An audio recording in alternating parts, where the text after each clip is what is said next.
Bonjour à tous, nous sommes aujourd'hui le lundi 6 avril et on va commencer le journal du jour en s'interrogeant sur l'avenir de l'Olympique de Marseille et son podium perdu. Jusqu'où peut aller la descente? Parce que vous allez le voir, la concurrence en Ligue 1 s'annonce quelque peu tendue et ça contraste un peu avec la communication d'Habib Beye relativement maladroite étant donné que cette échéance allait pouvoir contre-argumenter ce qu'il avançait jusqu'à présent. Et pourtant le match n'est pas non plus raté du côté de Marseille, mais bref, on en parle dans quelques secondes. On parlera également du choc des nulos en Ligue 1. J'ai le droit de le dire, je supporte Nantes, mais la rencontre entre Metz et le FCN, c'était un petit peu ça. On parlera du choc des nordistes entre le LOSC et le RC Lens, et là c'était davantage un choc au sommet. On parlera de la rencontre anglaise entre Manchester City et Liverpool, et attention, il y avait du sang. Et enfin on terminera en parlant des finances du Real Madrid, un sujet qu'on évoque assez rarement, parce qu'on a l'impression que le Real échappe un petit peu à ça, mais évidemment il y a des contraintes budgétaires du côté du Real, comme dans n'importe quel club, et on a eu une fuite à ce propos.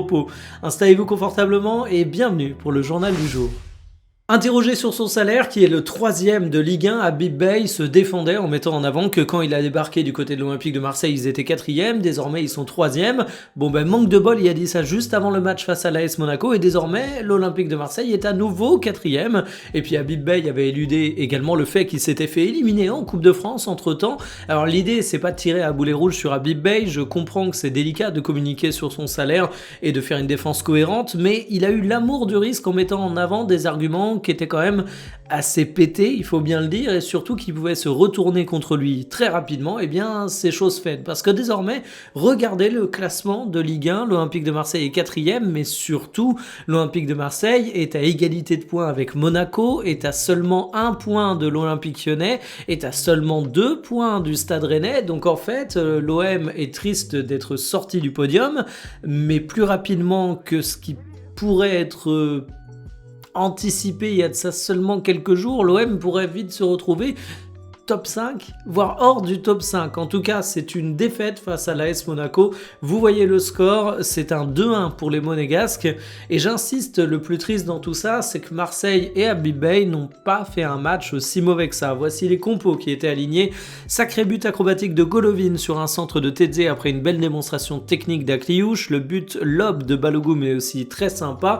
Mais on retiendra la formidable passe décisive contre son gré de Benjamin Pavard, qui a à nouveau connu une soirée très compliquée. Dans les buts, Radeki a été absolument exemplaire, et j'ai envie de parler de son match parce que finalement, le fait que le portier monégasque a fait une belle rencontre vous montre que Marseille n'a pas été totalement ridicule au cours de cette rencontre.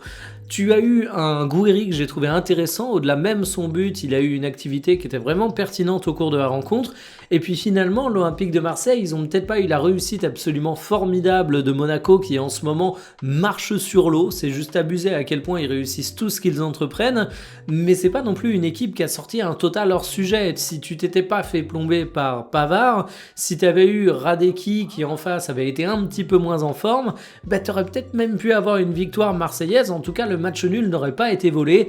Du côté de Monaco, moi je retiendrai quand même un Zakaria qui en défense centrale donne l'impression de tout changer. Pour moi c'était l'homme dont le retour était extrêmement attendu. Alors je l'attendais à l'époque plutôt au milieu de terrain qu'en défense centrale, mais ça marche très très bien, et il faut dire que c'est la grosse trouvaille de Pocognoli. Et j'insiste sur Habib Beye, en fait cette défaite elle est pas dramatique, parce que perdre contre Monaco, il n'y a pas mort d'homme. Monaco en ce moment peut gagner contre beaucoup de formations, vu à quel point ils pratiquent un football intéressant. Mais il faut faire attention à tes déclarations, là ça lui retombe sur la gueule. Et on peut dire qu'il n'a pas été très malin, c'est pas l'humilité qui l'étouffe, et ça lui joue des tours. Grosse affiche de Ligue 2 ce week-end entre Metz et le FC Nantes. Alors oui, c'est pas une affiche de Ligue 2, c'est une affiche de Ligue 1, mais c'était vraiment le duel des deux lanternes rouges de notre championnat français. Et malheureusement, j'ai comme qui dirait l'impression que le match a confirmé le fait que ces deux équipes ne se trouvent pas ici pour rien. On a un FC Nantes qui s'est retrouvé réduit à 10 et Guy derrière a résisté, mais c'est le terme. La résistance, c'est pas ce qui te permet de remonter au classement. Et de son côté, Metz a montré qu'ils étaient définitivement incapables de remporter une rencontre, même quand les conditions semblent alignées pour ça. Voici les compos qui étaient alignés. C'est donc Tati qui s'est fait expulser avant la mi-temps. Réduit à 10, tu ruines toutes tes chances. Et si tu ajoutes à ça un Mathis Ablin qui nous sort une rencontre très en deçà de ses standards techniques, forcément il fallait pas t'attendre à des miracles. Des miracles pourtant, t'as un homme qu'en a fait dans les cages, c'est Anthony Lopez qui a été extrêmement intéressant et qui permet à Nantes de sauver ce petit point du match nul. Et en face, relativement médiocre malgré le fait que tu avais l'avantage numérique. C'est pas pour rien que ça fait 16 matchs que tu n'as pas gagné.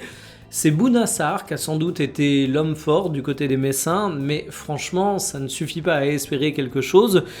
Et en fait, je me dis que cette rencontre, elle est vraiment cruelle parce que Ayodzic l'a dit, du côté de Nantes, tout n'a pas fonctionné comme il espérait. Et Nantes n'est pas mort, Nantes bouge encore, mais en fait, on va se retrouver, nous les Nantais, en Ligue 2 en bougeant encore, avec un petit peu d'espoir, en se disant « Ah, on aurait peut-être pu rester », mais en fait, les défaites ou les matchs nuls encourageants, bah, ça commence à être un petit peu tard dans la saison pour s'en réjouir. Regardez le classement de Ligue 1. Pour Metz, c'est évidemment cuit. Pour Nantes, il y a un match de retard, donc tu peux revenir à 2 points d'Auxerre, d'autant plus que tu vas affronter Auxerre, mais tu vas également affronter Paris, Rennes, Marseille ou encore Lens. Bref, c'est un sacré calendrier qui s'annonce. Le podium, c'est déjà quelque chose qui peut donner le sourire aux Lillois, mais alors quand c'est obtenu à travers un derby du Nord où tu l'emportes 3-0 face aux Lensois, je pense que c'était vraiment le genre de match qui restera dans les souvenirs glorieux des supporters du LOSC. Alors oui, victoire 3-0 face au RC Lens, voici les compositions pour ce succès. Fernandez Pardo, définitivement en très grande forme, le positionnement en pointe le réussit, buteur sur penalty, passeur décisif, mais surtout, il était extrêmement mobile, il était très dangereux au dribble, il était très dangereux à la passe et dans les phases sans ballon, il n'hésitait pas sur les efforts et j'ai envie de dire que c'est le cas pour toute la ligne offensive lilloise qui a été intéressante, qui a été efficace, mais surtout qui a contribué à un pressing global qui a pris très très haut les Lensois avec une très bonne forme athlétique mais également une rigueur tactique qui est à souligner. Je trouve que Bruno Genesio a extrêmement bien réussi l'attaque de son match et techniquement les Lillois nous ont offert une prestation XXL. Ben Taleb au milieu de terrain, c'est absolument délicieux quand ça affiche ce niveau là et en face le RC Lens de Pierre Sage a été peut-être un peu en dessous ce dont on a l'habitude de les voir, mais ils sont vraiment fait neutraliser. La meilleure preuve c'est sans doute Hudson Edouard et Wesley Saïd qui ont touché très peu de ballons, j'arrondis, je vais dire une quinzaine, et tu as été absolument neutralisé. Sur les statistiques, c'est le jour et la nuit, l'énorme pressing qui amène des erreurs individuelles, le niveau athlétique différent, ça te fait vraiment des buts attendus très décalés des deux côtés, et les conséquences au classement, eh bien déjà du côté de Lens, tu vois Paris s'éloigner un petit peu. De toute façon, moi je dois vous avouer que je croyais pas trop au fait que Lens challenge le PSG pour le titre sur la longueur, mais au moins ta deuxième place est bien verrouillée, et pour le LOSC, c'est décisif car tu montes sur le podium et la victoire est cruciale car la concurrence est féroce avec 3 équipes qui sont séparées de très peu de points. Autant dire que ce match-là, il est vraiment très important pour les Lillois. 4-0 pour un City Liverpool, non mais franchement on est où là? On a l'habitude de voir Manchester City coller ça en cup face à des petites équipes, face à des formations de 2e niveau, mais au bout d'un moment on parle quand même de Liverpool, une équipe qui était absolument glorieuse ne serait-ce que la saison passée, mais là ils se sont fait humilier et je vous passe les commentaires qu'on a eu sur le match de Mohamed Salah, mais je crois que rien n'incarne plus la déchéance des Reds que ça. Voici les compos qui étaient alignés. Alors on commence par Haaland, triplé avec certains pénaux, quelques petites absences dernièrement, moins de buts aussi, mais ça fait du bien. Il y a 33 buts cette saison quand même. Cherki, je ne saurais dire à quel point je l'aime. Je trouve que c'est un joueur absolument fabuleux. Alors, je me vois pas à la face sur des questions de tir, de finition. Il aurait pu faire un match un peu meilleur, mais il est tellement inspiré à la passe. C'est tellement un joueur qui sent le jeu, qui a cette âme de numéro 10 quasiment à l'ancienne. Quelque chose qui revendique en plus que j'ai juste envie d'allumer ma télé et de regarder les matchs pour lui. O'Reilly qui est vraiment un joueur intenable qui a fait extrêmement du mal à Liverpool. La jeunesse était très dure à contenir et je pense que c'est l'avenir de Manchester City. Du côté de Liverpool, on peut dire que Mohamed Salah, ce n'est pas l'avenir. Alors évidemment, on va retenir son penalty manqué, mais il fait vraiment un match qui a été très critiqué. On peut parler de Van Dijk qui s'est fait prendre de vitesse d'agilité dans quelques situations qui font dire que finalement là on a un duo de cadres où le meilleur semble derrière nous, c'est le moins qu'on puisse dire. J'ai bien aimé certains trucs quand même et critiqué Florian Wirtz au début de la rencontre qui était assez intéressant dans l'application des consignes, qui ne laissait pas Manchester City dérouler simplement, mais ça a duré qu'un temps. Szoboszlai qui lui a été assez constant tout au long de la rencontre, ça a un petit peu sauvé les meubles, mais ça n'a évidemment pas suffi. En fait, les stats sont pas si décalés que ça sur les deux équipes, parce que Liverpool a eu un petit temps fort au départ, mais il y a une différence d'efficacité absolument redoutable entre les deux équipes. Bref, une belle démonstration de Manchester City et une faillite des cadres de Liverpool.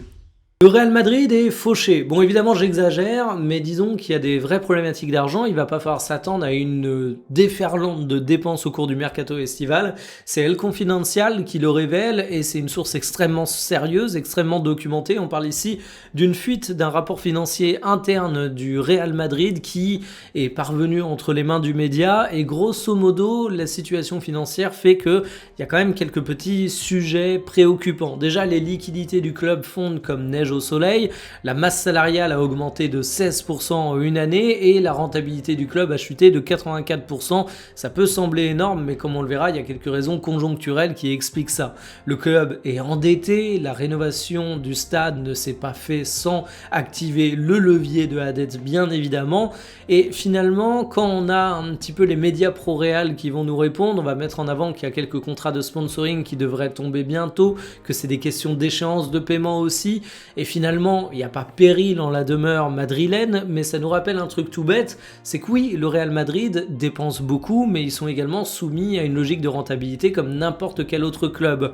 C'est peut-être pour ça que quand on entend parler de prolongation délicate de Vinicius Junior, on peut comprendre que c'est également des impératifs économiques qui s'imposent. C'est également pour ça que quand tu regardes que le mercato estival dernier, tu as été quand même chercher quelques noms, tu as eu quelques cadres qui ont été prolongés, tu n'auras peut-être pas un recrutement clinquant cet été si tu ne laisses pas certains cadres partir. On a des rumeurs comme quoi Camavinga pourrait être cédé en cas de belle offre.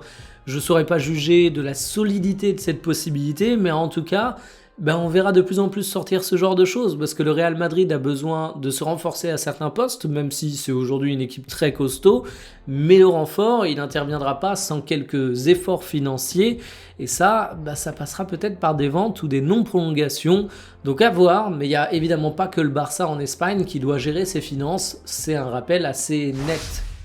Terminé pour le journal du jour, on ira justement du côté du Real Madrid pour la vidéo de cet après-midi et finalement j'ai plein de sujets à évoquer sur le Real et sur leur futur adversaire bien évidemment, donc je pense que je ferai un format un petit peu long où on dissertera de tout et n'importe quoi là-dessus parce que vraiment j'ai plein de petits sujets et ça va plutôt partir en mode longue tirade, discussion, voyez un petit peu le mood. Je vous donne donc rendez-vous cet après-midi aux alentours de 17h, kiffez bien, surtout si vous avez la chance d'être en jour férié. Moi je vous dis à tout à l'heure, salut.